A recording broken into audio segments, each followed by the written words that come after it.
Buenas tardes, soy Juan Fernando Pinto y hoy les voy a hablar sobre la reforma pensional o también conocida como reforma de protección a la vejez que se empezó a discutir en el Congreso en el mes de marzo de este año. Los dos principales objetivos de esta reforma son, primero, mejorar la protección a la vejez, o sea, ampliar la cobertura que tiene en este momento, y también mejorar la distribución de los ingresos. El presupuesto nacional para las pensiones ascendió a 43 billones de pesos este año, siendo un 16% total, lo que significa que tiene que ser una distribución equitativa para que los colombianos sientan que se está haciendo buen uso de los recursos. Aspectos que se dejaron fijos con respecto al sistema actual es que la cotización que se había discutido si iba a ascender al 20% se está dejando fija para el 16% de los ingresos, y la edad, 57 años para las mujeres y 63 años para los hombres, también se está dejando fija.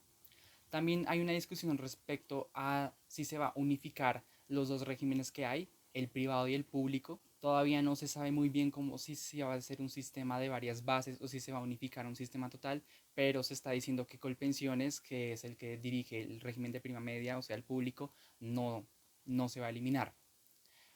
Nosotros reconocemos que lo que propone esta reforma es muy bueno para la sociedad colombiana, que más gente se pueda pensionar. Hoy en día solamente uno de cada 5 personas en Colombia se pensiona en condiciones dignas, y que no haya tanta inequidad respecto a las pensiones son cosas importantes que se deben hacer. Pero nosotros tenemos unas dudas respecto a la formulación. Las conversaciones que se están dando en el Congreso tienen que ser muy específicas y tienen que dar metas muy precisas, porque si se quiere implementar la reforma y se hace de una manera pronta, sin tener unas bases fuertes, la reforma no va a tener el camino determinado para avanzar. Nosotros preferimos que se discutan bien estos aspectos, se den puntos fijos, se establezcan metas buenas, y ahí cuando ya se tenga listo esto, sí se puede implementar. Entonces, pues prácticamente decimos que el afán no queda más sino el cansancio. Entonces, mejor que se implementen bien. De estas dudas tenemos, bueno, para la redistribución de los ingresos se quiere establecer una pensión alta y de esas pensiones altas quitarles el subsidio y pasarlas a las pensiones de menor valor. Pero nosotros todavía no sabemos qué es una pensión alta para el gobierno colombiano. Tal vez lo ideal sería que se establezcan pautas para que periódicamente se vaya diciendo cuál es el punto donde se establece una pensión normal y una pensión alta, y por lo tanto las pensiones altas van a verse afectadas de los subsidios a favor de las pensiones de menor valor. Entonces, el Estado podría establecer una fórmula que periódicamente se use.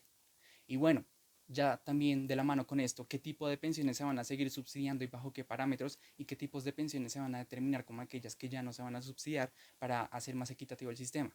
Se necesita establecer esto para que no haya confusión y también molestia por parte del pueblo colombiano respecto a la diferenciación de estos factores. También se necesita equilibrar cómo se van a equilibrar las reglas del juego, cómo se va a establecer esto. Resulta que hoy en día la sostenibilidad del sistema judicial, del sistema de pensiones, es muy volátil. Hay reglas, hay leyes que no son claras actualmente, y eso hace que la gente pueda recobiar, buscar debilidades del sistema y apelar a que se liquiden pensiones. Esta liquidación de pensiones por medio de la traición, por decirlo así, de las leyes, le representa grandes costos al gobierno. Si se tienen que establecer leyes específicas y claras para que el sistema pueda seguirse en una línea fija y que no tenga sobrecostos. También, bueno, en el caso de que se dé una fusión de los dos regímenes público y privado, que por cierto, el privado se conoce como ahorro privado de solidaridad, se necesita que si se va a hacer equitativo o si se va a establecer bajo las mismas reglas, aún así si se sigue diferenciando, se necesitan que se hagan unas cosas más similares, que se establezcan las mismas reglas del juego. Por ejemplo, ¿qué diferencias hay hoy en día que nos permiten decir esto? Las semanas de cotizaciones que se tienen en el régimen privado son de 1.150 semanas, mientras que en el régimen público son 1.300. Es una diferencia de 3 años que deben cotizar las personas para poder pensionarse en uno y en otro. Esto pues es obviamente algo que se debe establecer, porque si necesitamos que los dos sean competitivos realmente, tienen que jugar bajo las mismas reglas. Otra cosa es que la tasa de reemplazo hoy en día se está hablando del 65% de los ingresos que en promedio que tuvo una persona en los últimos 10 años. Esto establece, pues la tasa de reemplazo establece cuánto va a recibir de su pensión. También se está discutiendo si esta tasa de reemplazo se va a cambiar a un porcentaje distinto o si se van a tener en cuenta más de los 10 años últimos de la vida laboral, digamos puede ser toda la vida laboral o incluso 20 años, para que la gente sienta que sea más justo. Porque digamos personas que al inicio de su vida laboral tuvieron salarios más altos que en los últimos años pueden sentir que no están recibiendo una pensión acorde a la calidad de su trabajo. También, Como estamos buscando que se dé una igualdad, por decirlo así, de las reglas del juego entre el régimen público y privado, se necesita establecer pautas que diferencien al Estado de los entes privados. Es decir, el Estado va a establecer las reglas de juego, pero se necesita que una vez en la ejecución los entes privados tengan la libertad de jugar bajo esas reglas y poder desenvolverse en el mercado sin que el Estado intervenga en exceso. Listo. Bueno, también necesitamos claridad respecto al régimen de transición. ¿Qué es el régimen de transición? El régimen de transición se estableció con la Ley 100 de 1993, que establece es cómo se va a dar el cambio del sistema actual al sistema que se está proponiendo de las pensiones, cuál van a ser las medidas y también cuáles son las personas que, como ya tienen una alta cotización en el sistema actual, van a seguir rigiéndose bajo ese sistema, a pesar de que ya simplemente porque no es justo que se les tenga que obligar a pasarse de condiciones a otras. Entonces se necesita un establecimiento fijo de cómo se va a dar este régimen, porque el régimen es un periodo prácticamente difícil donde la gente se tiene que ajustar a las nuevas reglas. La ley 100 del 93 tuvo un régimen de transición de 20 años y pues ahorita los más optimistas están discutiendo un régimen de transición de 2 a 3 años, pero la exministra de Trabajo incluso llegó a decir, bueno, Alicia Arango, la exministra de Trabajo, llegó incluso a decir que podían ser 8 años. Se necesita claridad porque va a ser un periodo de incertidumbre para los colombianos y un periodo de ajuste. Entre más claras sean las reglas y los procedimientos que se van a llevar a cabo, más fácil y llevadero va a ser este proceso. Bueno, entonces ahorita en el plan para ampliar la cobertura del sistema se está hablando de legitimar programas de beneficio públicos como los beneficios económicos periódicos BEPs y Colombia Mayor. ¿Cuál es el objetivo de esto? Estos programas lo que hacen es que funcionan como un hermano menor de las pensiones. No son pensiones como tal porque cotizan menos del salario mínimo y no dan un aporte del salario mínimo a las personas. Entonces, digamos, los BEPs hoy en día le dan unos ingresos a las personas cada 2 meses y hoy en día pues representa aproximadamente 206.000 pesos aproximadamente en nivel medio.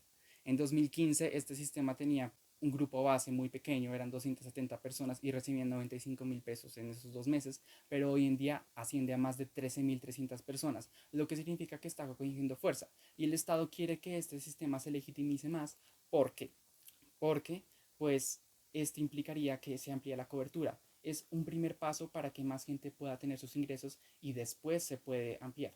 ¿Cuál es el problema de esto?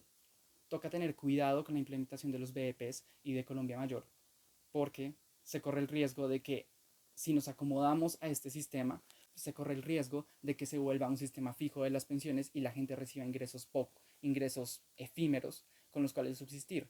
Hoy en día la línea de pobreza es estipulada en aproximadamente 250.000 pesos mensuales.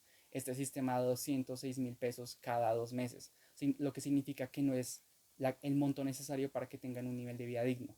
Entonces, si se va a establecer, es mejor que se estipulen las condiciones bajo las cuales se va a hacer, porque si se termina siendo un sistema fijo, no va a ser a largo plazo en el bienestar, sino va a prolongar el detrimento de la vida de los colombianos de bajos recursos. Bueno, y nosotros analizando el contexto colombiano, dijimos que la reforma pensional necesita estar acompañada de una reforma tanto laboral como fiscal. Si se quiere ampliar la cobertura y se quiere ampliar la distribución, se necesitan más recursos y se necesita que haya mejor aporte. Las condiciones actuales de Colombia no dan pie para que se establezca ese sistema. No son realistas las metas de la reforma que se está proponiendo si no se lleva a cabo paralelamente una reforma laboral y fiscal. Por ejemplo, hablando en términos de reforma laboral, desde el 2015 el desempleo en Colombia ha estado subiendo la tasa. En marzo de este año llegó a 12,6%, lo que significa que 2,9 millones de colombianos están sin empleo. Y, pues por otro lado, la informalidad colombiana en el 2018 estaba en 48,25% y hoy en día está en 47,35%, bajo un punto porcentual. Uno creería intuitivamente que eso es porque hay más empleo y la gente está accediendo al sistema formal. No es así. Hay menos informalidad porque hay más desempleo. Entonces hay más inactividad y ese porcentaje, ese punto porcentual que estaba en la informalidad se quedó sin empleo. No es que esté pasando al sistema formal, lo que significa que hay que hacer algo al respecto, porque sin trabajo la gente no puede cotizar para sus pensiones y sin formalidad está recibiendo recursos muy bajos que no utilizan para cotizar en pensiones. Entonces significa que casi el 50% de los colombianos no está cotizando para su vejez. Con una reforma laboral, lo que se esperaría es que el gobierno aumenta las posibilidades de que los colombianos tengan un trabajo digno, tengan un trabajo estable y tengan un trabajo formal, para que puedan cotizar más, porque no podemos recaer solamente en los subsidios y en el presupuesto del Estado. Para que el sistema sea sostenible se necesita que se base principalmente en los ahorros de las personas. Entonces, necesitamos más recursos. Para eso necesitamos una reforma fiscal. Si nos ayudamos mucho del artículo del doctor Urruita y del doctor Robles, Mercado y Gasto Social, la agenda pendiente para la equidad en Colombia, sabemos que el recaudo fiscal colombiano es del 15% del Producto Interno Bruto. Es un recaudo muy bajo con respecto a los estándares de América Latina y del resto del mundo. Es un recaudo que imposibilita al Estado de invertir en gasto social. El gasto social colombiano es del 10% del PIB. Entonces el Estado con bajos recursos y con un sistema tan poco robusto no puede invertir en educación, no puede invertir en salud, no puede invertir en infraestructura. Son aspectos que mejoran la calidad de la vida de los colombianos. Si se hace más robusto el sistema fiscal y el Estado puede invertir más en estos factores, puede mejorar la calidad de vida de los colombianos, incluida la vejez principalmente, sin necesidad de que recaiga tanto en las pensiones. Si el Estado aumenta el gasto social, puede dar mejor salud, mejor infraestructura, mejores espacios públicos, mejor educación, que va a mejorar la calidad de vida de las personas y al final de cuentas no van a tener que recaer tanto en sus pensiones. Y al fin y al cabo, con estas medidas pueden mejorar su pensión. Por ejemplo, si se hace más gasto en educación, puede mejorar la posibilidad de que las personas tengan un buen trabajo, tengan una mejor cotización y a fin de cuentas tengan mayores ingresos para su vejez. Por ejemplo, hoy en día el 5% de los matriculados colombianos, solamente el 5% de los matriculados colombianos están accediendo a la educación superior y el 10% a una educación media. La mayoría se queda en la educación básica. Pero podemos ver que entre mayor sea el nivel educativo de las personas, menor va a ser su tasa de desempleo posible a lo largo de su vida laboral.